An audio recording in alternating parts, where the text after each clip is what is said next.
Pernahkah kalian bertanya, kenapa kalian tidak bisa berkembang? Kenapa kalian tidak bisa improve? Walaupun kalian sudah ngelakuin apa yang membuat kalian improve. Walaupun kalian sudah bangun pagi, walaupun kalian sudah membaca buku, walaupun kalian sudah olahraga, walaupun kalian sudah bekerja dengan baik. Oke, saya akan bahas pertanyaan ini. Saya akan merangkum tiga jawaban dasar dari buku yang telah saya baca, dari pengalaman yang saya sudah rasain. Yang pertama adalah alasan kenapa kita tidak bisa berkembang adalah, yang pertama adalah ego kita.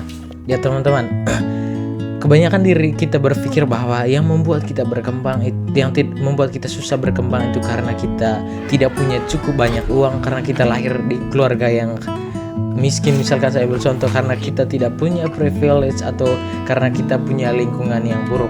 Kebanyakan dari kita berpikir bahwa itu yang membuat kita stuck, itu yang membuat kita tidak berkembang. Tetapi menurut saya adalah, dan Ryan Holiday, penulis buku terkenal dari Amerika Serikat itu, telah menulis satu buku khusus yang menulis tentang ego. Dia mengatakan bahwa hal yang paling besar, hal yang paling mempengaruhi kita kenapa kita tidak bisa berkembang adalah karena ego kita sendiri. Kenapa ego tidak bisa membuat kita berkembang? Salah satu alasan yang dasar kenapa ego tidak bisa membuat kita berkembang adalah karena kalau ego kalian tinggi, itu tidak akan pernah membuat kalian belajar. Nah teman-teman, elemen dasar, hal yang paling dasar kalau teman-teman pengen improve, kalau teman-teman pengen berkembang, kalau misalkan teman-teman masih mau belajar, itu hal dasar kenapa ego, itu alasan dasar kenapa ego membuat teman-teman stuck di situ aja, walaupun teman-teman sudah ngelakuin banyak hal yang membuat teman-teman progres.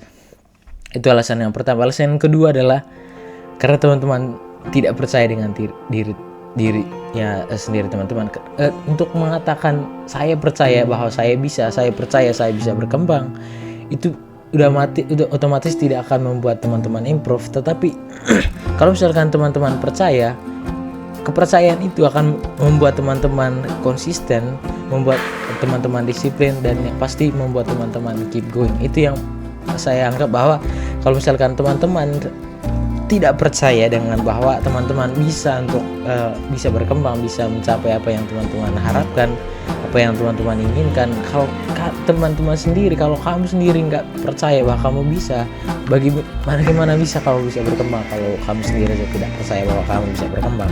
Itu sesuatu yang sangat impossible. Alasan yang ketiga adalah kenapa teman-teman tidak bisa berkembang adalah ya teman-teman tidak sabaran. Kebanyakan dari itu teman-teman, kalau misalkan kita buat konten atau buat video atau nulis atau apapun itu sebagai bidang teman-teman, hal yang pertama yang pikirkan adalah kapan saya dimonetisasi, berapa uang yang saya dapatkan, kapan saya bisa dikenal banyak orang, kapan saya bisa sukses. Dan kita bertanya sesuatu yang bahkan untuk video pertama pun kita udah bertanya seperti itu, untuk karir pertama pun kita udah bertanya hal-hal seperti itu. Dan sah-sah saja teman-teman kalau misalkan kalian bertanya berapa uang yang saya dapatkan kalau misalkan saya buat video. It's okay aja kalau teman-teman bertanya seperti itu. Tetapi kalau misalkan teman-teman semakin bertanya seperti itu, kalian itu akan membuat teman-teman tidak fokus. Dan yang pasti kalau misalkan teman-teman tidak fokus dengan kerjanya teman-teman, itu udah pasti teman-teman tidak bisa berkembang.